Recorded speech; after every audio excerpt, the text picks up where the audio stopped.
Assalamu alaikum students. Today we will discuss the chapter number 5 tissues, organs and organ systems. अच्छा जी, सबसे पहला हमारा जो इसका टॉपिक 5.1 इसमें हम पढ़ेंगे कि ऑर्गेनिज्म के अंदर चीज़ें किस तरह से सिंपल से कॉम्प्लेक्स की तरफ मूव करती हैं।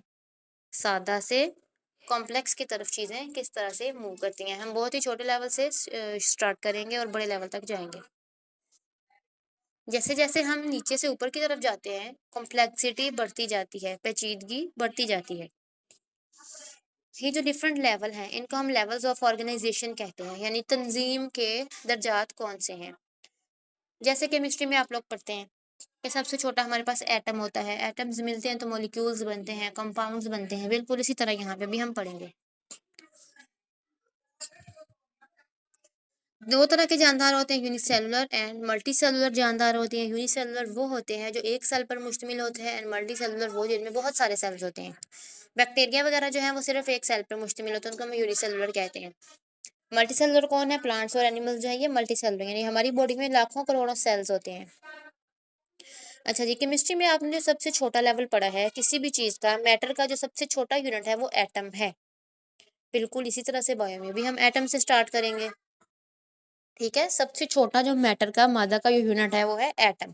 एटम के अंदर भी मजीद छोटे यूनिट्स होते हैं जिसको हम इलेक्ट्रॉन, प्रोटॉन और न्यूट्रॉन कहते हैं। कैसे डिफरेंट एटम्स मिलते हैं तो मॉलिक्यूल बनता है, डिफरेंट मॉलिक्यूल्स मिलते हैं तो ऑर्गेनेली बनती है, ऑर्गेनेलीज मिलते हैं तो एक सेल बनता है, डिफरेंट सेल्स मिलते हैं तो टिश्यू बनता है। ठीक है, इस तरह से हम नीचे से ऊपर की तरफ मूव करेंगे, प्रोग्रेस करेंगे हम सिंपल से कॉम्प्लेक्स की तरफ। केमिस्ट्री में हम ये सब चीज़ें देख रहे होते हैं बेजान चीज़ों में, लेकिन बायो में हमने ये सब कुछ देखना है जानदार चीज़ों के अंदर कैसे होता है। The first level of organisation is atom. Atom is the smallest unit of matter.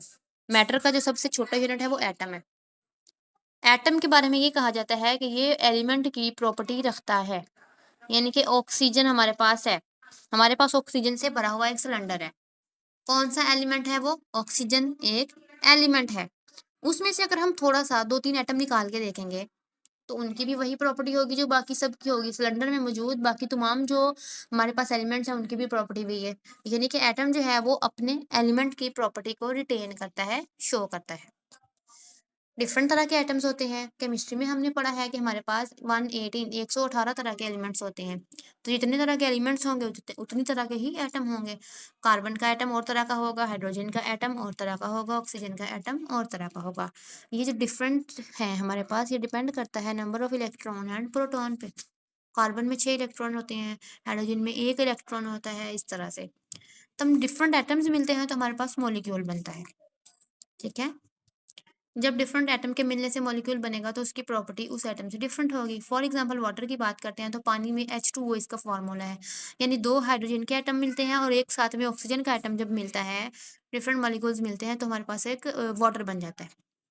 इसी तरह से हमारे पास प्रोटीन्स हैं, प्रोटीन में भी 3 से 4 तरह के एटम्स मिलते हैं। इसी तरह से हमारे पास न्यूक्लिक एसिड है जिसको हम DNA या RNA कहते हैं। Third one is the organelle level. जब डिफरेंट तरह के मॉलिक्यूल्स आपस में मिलेंगे तो हमारे पास बनेगा ऑर्गेनेली। ठीक है, ऑर्गेनेली जो है ये सब सेलुलर स्ट्रक्चर है, यानी सेल के अंदर छोटे छोटे हमारे पास स्ट्रक्चर्स पाए जाते हैं जिसको हम ऑर्गेनेली कहते हैं। जैसे कि न्यूक्लियस एक ऑर्गेनेली है, क्लोरोप्लास्ट एक ऑर्गेनेली है, माइटोकॉन्ड्रिया है, राइबोसोम है। जब हम आगे पढ़ेंगे ना सेल तो उसमें हमारे सही इन सब की डिटेल हमारे पास आएगी। हर ऑर्गेनेली का फंक्शन डिफरेंट होता है। जैसे न्यूक्लियस का फंक्शन है DNA को रखना, माइटोकॉन्ड्रिया का फंक्शन होता है रेस्पिरेशन करवाना, सेलुलर रेस्पिरेशन। माइटोकॉन्ड्रिया जो है ये हमारे फूड को, हमारे ग्लूकोज को ब्रेक डाउन करता है और उसमें से ATP बना के देता है, एनर्जी देता है ये। ठीक है, the break downing of food और glucose to obtain energy is called cellular respiration. ठीक है, खाने को तोड़ने का जो प्रोसेस है ताकि उसमें से एनर्जी निकाली जा सके, इस प्रोसेस को सेलुलर रेस्पिरेशन कहते हैं। और ये प्रोसेस कहाँ पे होता है? ये माइटोकॉन्ड्रिया के अंदर होता है। सेकंड वन एग्जांपल हमारे पास है राइबोसोम्स। राइबोसोम्स जो हैं ये छोटी छोटी ऑर्गेनेलीज होती हैं जो प्रोटीन बनाती हैं। ठीक है, न्यूक्लियस ने, DNA ने इनको ऑर्डर देना है और इन्होंने उसके कहने पे राइबोसोम बना कर देनी है। डिफरेंट तरह की ऑर्गेनेलीज मिलती हैं तो एक हमारे पास सेल बनता है। व्हेन ऑर्गेनेलीज असेंबल, असेंबल का मतलब है इकट्ठा होना, यानी जब डिफरेंट ऑर्गेनेलीज असेंबल होती हैं, इकट्ठी होती हैं और आपस में इंटरेक्ट करती हैं, तो हमारे पास सेल बनता है। यानी ये ऑर्गेनेलीज एक दूसरे के साथ इंटरेक्ट करती हैं। जैसे अभी ऊपर मैंने कहा कि न्यूक्लियस ने ऑर्डर देना है, डीएनए ने ऑर्डर देना है, तो राइबोसोम ने प्रोटीन बना के देनी है। तो इन दोनों में क्या है, इंटरेक्शन हो रहा है ना, एक दूसरे के साथ मिलजुल कर काम करते हैं ऑर्गेनेलीज। सेल जो है ये स्मॉलेस्ट यूनिट ऑफ ऑर्गेनिज्म है। जैसे मैटर का सबसे छोटा यूनिट एटम है, लेकिन लिविंग ऑर्गेनिज्म का, जानदारों का जो सबसे छोटा यूनिट है वो एटम नहीं है, वो सेल है। ठीक है। अगर कोई आपसे पूछेगा कि बेजान चीजों में जो सबसे छोटा यूनिट है मैटर का वो क्या है, तो वो एटम है। लेकिन अगर ऑर्गेनिज्म की बात की जाए, जानदारों की बात की जाए, तो उसमें जो सबसे छोटा यूनिट है वो सेल है। सेल जो है वो जिंदगी की तमाम एक्टिविटीज परफॉर्म करता है और रिप्रोड्यूस भी करता है। यानी कि डेली बेसिस पे हम कह रहे हैं, हम सांस ले रहे हैं, हमारी बॉडी में ऑक्सीजन जा रही है, हम खाना खा रहे हैं, हमारी बॉडी में फूड जा रहा है, तो ये सब कुछ एट द एंड हमारे सेल्स में चला जाता है। ठीक है। उसके साथ क्या करना है, उसको कैसे प्रोसेस करवाना है, ये सारा कुछ हमारे सेल्स ने करवाना है।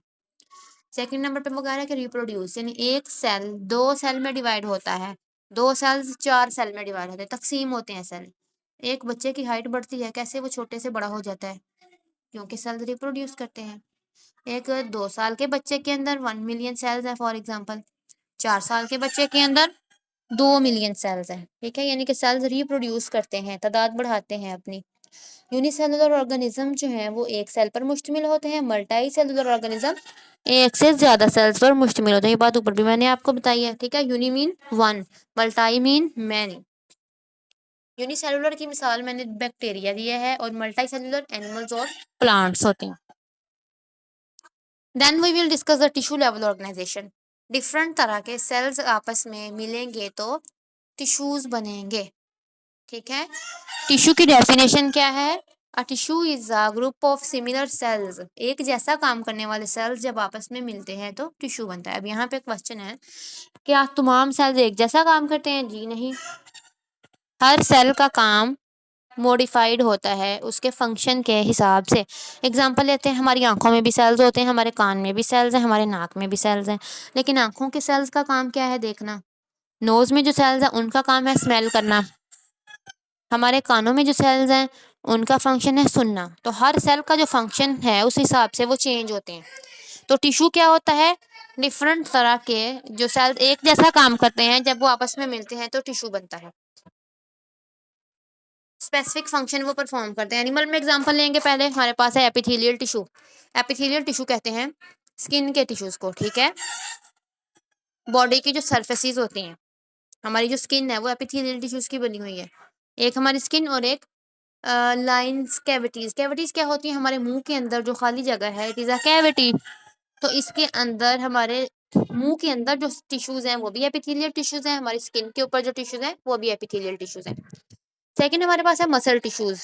मसल टिश्यूज ये जो हमारे पट्टे हैं, ठीक है, ये मसल टिश्यूज हैं, ये हमें मूवमेंट करवाने में हेल्प करते हैं।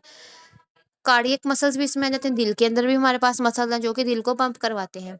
प्लांट में एग्जांपल लेंगे हम एपिडर्मल टिश्यूज की। एपिडर्मल, अगर प्लांट की स्किन की बात करेंगे तो वो एपिडर्मल होगी, अगर एनिमल की स्किन की बात करेंगे तो वो एपिथेलियल होगी। पत्ते के ऊपर, पत्ते के नीचे, ये जो सारी जगह होती हैं उसको एपिडर्मल टिश्यूज कवर करते हैं। वास्कुलर टिश्यूज किसको कहते हैं? पौधों में एक सिस्टम होता है जो पानी को जड़ों से ऊपर लेके जाता है और खुराक को एक जगह से दूसरी जगह लेके जाता है, जिसको हम जाइलम और फ्लोएम की नालियां कहते हैं। जाइलम और फ्लोएम नालियां हैं, ट्यूब्स हैं, और इनको कलेक्टिवली हम कहते हैं वास्कुलर टिश्यूज।